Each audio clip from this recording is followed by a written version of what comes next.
What's up guys, Vyminal back at it again with another video, and this video is pretty different from all the other content you find on my channel. This is not a tech review, this is not an unboxing, and this is not some game featurette, but rather this is an advice video. And do let me know if you enjoy this type of content, because I've been thinking about publishing more videos like this, and the number one reason why I made this channel in the first place is because I wanted to share what I was passionate about, and I am equally passionate about gaming as I am towards technology. So there you go. On to the subject matter at hand. How do you become better at FPS games? How do you play better? How do you become a better FPS gamer?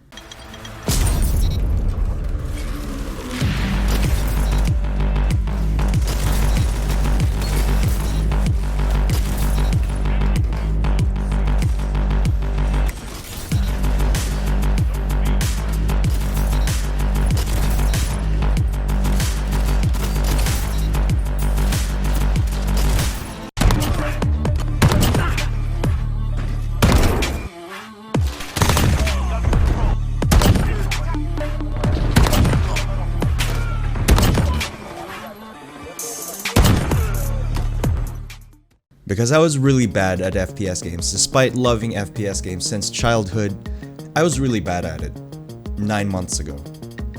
Just 9 months ago, I went from a 0.5 KD on Apex Legends to Apex Predator a couple months back. Am I the best player in the world? Obviously not. Am I a pro player? Nope. Hell, if someone like me was able to improve drastically over the course of 9 months, anyone can do it. Me saying if I can do it, you can do it too. It's a long process, but it is a formula that is replicable and basically can be applied in other games, in other FPS games. It can be done by absolutely anybody in the world. Probably the most important thing, or the number one thing I've ever done in the past 9 months, is finding the right sensitivity for my games. Lowering my sensitivity and using my arm to aim drastically improved my game sense, my ability to hit targets. Because I was playing at a really high sensitivity. I think I was playing at like 3200 DPI. Coming from my MOBA experience, I used to play a lot of Dota 1. Growing up, I got used to like extremely high sensitivity. And that is the antithesis, in most cases, that is the antithesis of proper FPS practice. If you notice, most pro gamers use a DPI of 400 to 800 DPI, and I was way off the scale. So I figured, you know, maybe the first step to getting better is copying what these pros do and finding whether or not it works for me. I lowered it down to 400, eventually brought it up a bit to 800, and then with an in-game sensitivity of around 1.5 to 2. That lowered my sense a lot, and that drastically improved my game a lot in turn. It takes more conscious effort to move the cursor. Logically, it would be harder to overshoot your aim or undershoot your aim because you're making more of a conscious effort.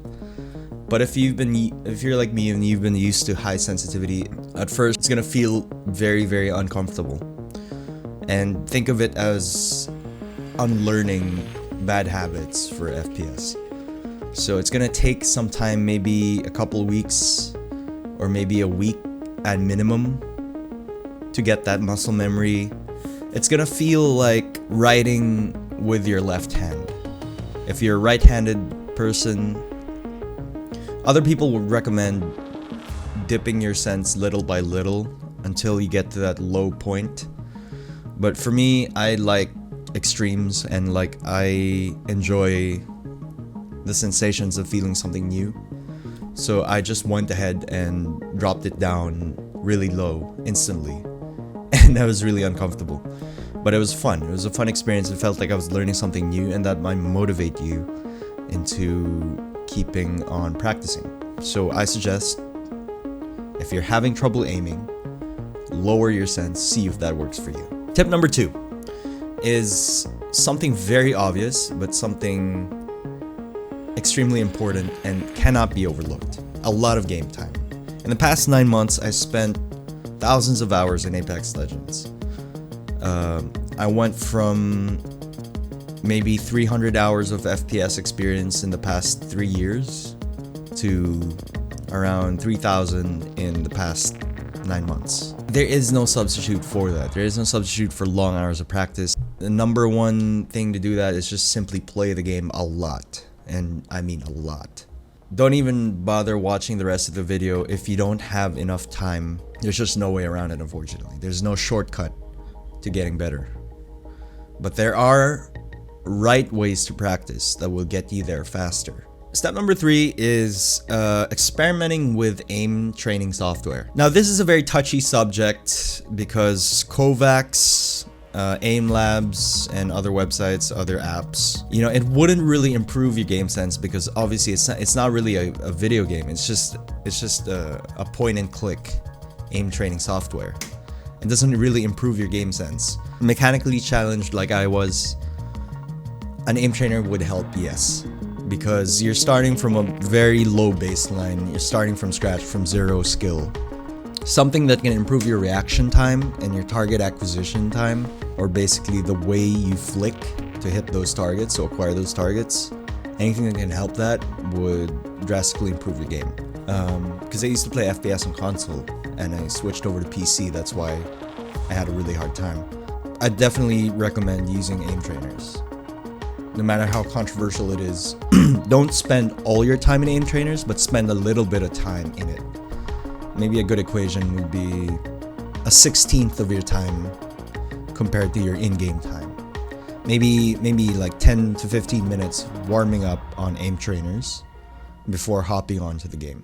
Learn from the pro gamers. You know, much like any other sport, we watch them, we learn from them, and we try to copy what they do, try to apply it in our own play style. So I recommend doing the same thing. Spend a lot of time on Twitch when you're taking a break from actually practicing in-game. Because, you know, burnout is the enemy, and you can't just keep playing 24 hours straight. You have to take breaks, you have to be well rested all the time, you have to be in a mentally sound state, and you can't do that if you burn yourself out playing 24 hours. You have to take breaks, you have to eat well, you have to sleep well. During those breaks, during the downtime, log in Twitch or your favorite streaming platform, watch your favorite player, and try to learn from them as best you can. Next up is, after watching the pros play, don't be afraid to compare it to your own gameplay, because that really opens your mind into the mistakes you're doing wrong by comparing pro gameplay to your own gameplay.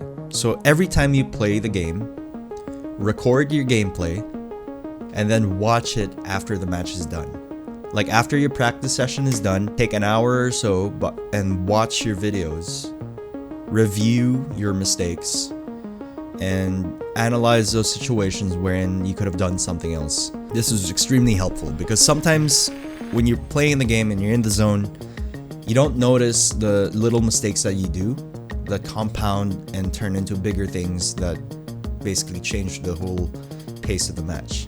When you're not playing and you're just reviewing yourself, then you realize, I could have done this, I could have done that. And then you compare it side by side to pro gameplay, and then you see what they could have done in a similar situation.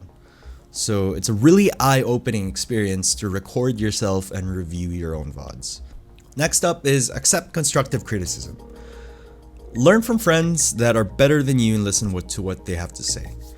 Nowadays, we have so many Discord communities, so many Facebook communities.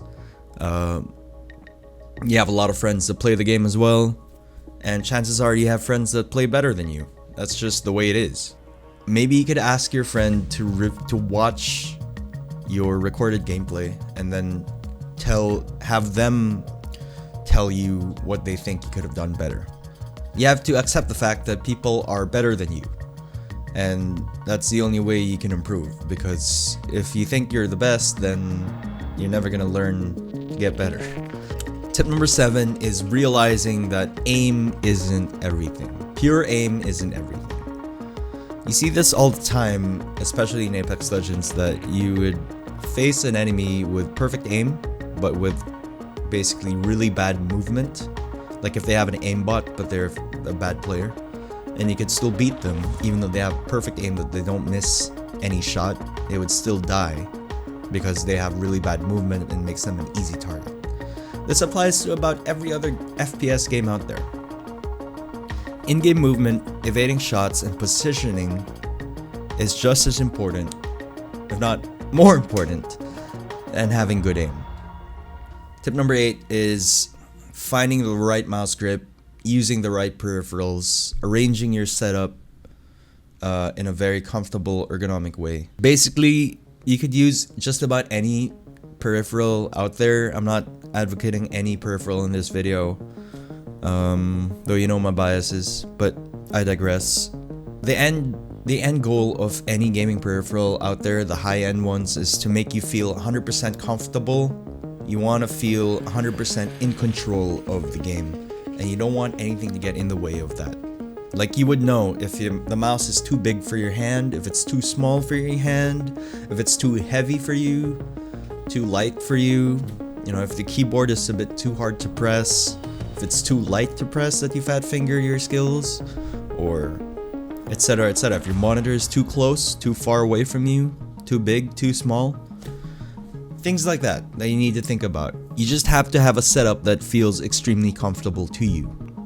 Lastly, if you made it this far in the video, let me tell you, I wish I was able to record my old gameplay from before I started training, because the difference was night and day. And no matter how potato you are right now, if I can do it, you can change too, as long as you have the time required and the practice and the dedication required to follow through. So that's it. Basically, just to give you a quick rundown, this is for the newbies out there and the guys who transferred from console to PC.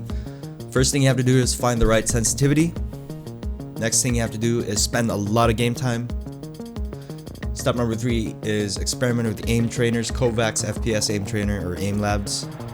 Step number 4 is watch a lot of pro gameplay. Step number 5 is record your own gameplay and review it after. Step number 6 is tell your friends to tell you what they think you could do better. Step number 8 is, once you have everything down, make sure you have the right gear. Make sure your gear layout is ergonomic and will allow you to play in the most comfortable setting. Last step is to just not give up. That's it. Thanks for watching, guys. This has been Vyminal. Hope this helps.